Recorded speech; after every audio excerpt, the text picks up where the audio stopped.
Dark entry. Listen close. Closer than that, because what I'm about to tell you isn't a horror story I made up for effect. It's based on a true account. Documented, disputed, whispered about until the whispers learned how to survive on their own. If you're alone right now, keep listening. Don't move yet. It began on a summer day so bright it felt trustworthy. A doctor named Dr. Elias Kruger and his wife Annalise were driving slowly along winding roads, escaping the press of their city life. Elias studied suffering for a living, steady hands, orderly thoughts. Annalise read papers twice because paper feels like control. They wanted a second home, quiet, harmless, somewhere the nights didn't argue with you. The road dipped, crossed an old covered bridge, and climbed again. That's when they saw it, high on the slope to their right. A forest, not sick, not dead, just heavy. Shadows that seemed thicker than air. A narrow access road split off and crawled toward the trees, overgrown like it hadn't been used in years. They didn't know what waited up there. They only saw beauty. So Elias turned the wheel. Before they reached the tree line, the road rose into roots like ribs beneath the dirt. He parked. They continued on foot. The moment they stepped under the canopy, the sunlight fell away as if a door closed behind them. The air cooled. The smell changed. Wet stone, old leaves, and something faintly metallic. At first, it was still. Then the forest remembered how to breathe. Birds stirred. Insects hummed. Small animals darted through underbrush.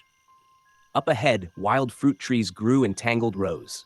A deer stood among them, eating apples directly off the branches. Annalise whispered that it felt welcoming. Elias noticed the deer's ears stayed pinned back. Its eyes never softened. It chewed without swallowing, as if time itself were stuck between bites. They walked farther.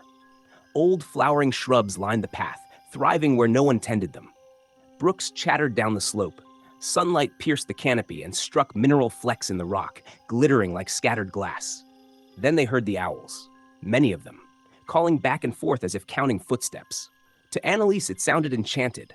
To Elias, organized. They turned back smiling, already planning windows and views. They bought the land. Later, they learned the local name for that forest, Dark Entry. When Elias tried to hire builders, every local man refused. No reasons. Eyes lowered, voices tight. So Elias built the cabin himself, cut timber, raised walls, ran water from a spring, shaped a small pool by a brook where trout flashed like living silver. They celebrated their first holiday there. Owls hooted across the slope, peace settled. For years, it stayed that way, until the train took Elias away. An emergency, brief, unavoidable. Annalise hated staying alone. She made him promise to return quickly. He promised. He meant it. 36 hours later, he stepped onto the platform, expecting her lantern glow.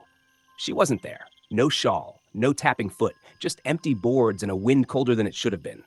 He told himself nothing was wrong. His body didn't believe him. So he went on foot up the overgrown path into Dark Entry. The moment the canopy swallowed him, the owls began. Loud, close, layered. Not a call, a pressure. He walked faster, then jogged, then ran. He reached the clearing. The cabin waited. The front door stood open a polite inch.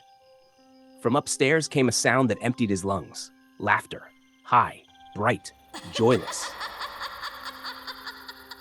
Laughter that sounded like it was happening because screaming wasn't enough. The owls answered it, ecstatic. Elias forced himself inside. The hallway felt narrower. The shadows pressed like velvet. The laughter came from the bedroom. He reached the door. Just before he turned the knob, the laughter stopped. Silence snapped tight. Then, 3 slow knocks. Not on the door. From the far corner of the room. Knock, right beside his ear. Elias opened the door anyway. Annalise was curled in the corner facing him, fists clenched, eyes wide and unblinking. Her mouth stretched open farther than comfort allows. The laughter returned, pouring through her without belonging to her. Her chest didn't rise correctly. Her throat didn't flex correctly. The sound arrived before the breath that should have made it. Her eyes locked on his. Over the laughter, she breathed, thin, trembling, wrong. They looked at me back. Behind her, the darkest slice of the corner peeled away from the wall. Not a shape you could describe. More like absence learning how to stand. The air around it folded. The room seemed smaller. Sound arrived a heartbeat before movement, like the house was trying to warn him too late. 2 reflections glinted high above Annalise's head. Not eyes. Reflections, wet, curved, catching the hallway light as something turned without turning. Elias felt his jaw lock. His tongue felt too big for his mouth. His ears rang as if the owls were suddenly inside his skull. The laughter paused mid-breath, then resumed, closer. He stumbled back. His heel caught the threshold.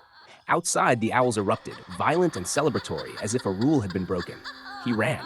He left the bag, the lantern, the promise. He ran because every instinct screamed the same truth. Whatever was in that room wasn't finished with Annalise, and it had just learned where he slept.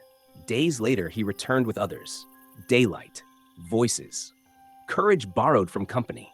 They found Annalise alive, breathing, staring at a corner that no longer held anything anyone else could see. She spoke only once. "They stand where the dark is thickest," she said. "And when you look long enough, they notice."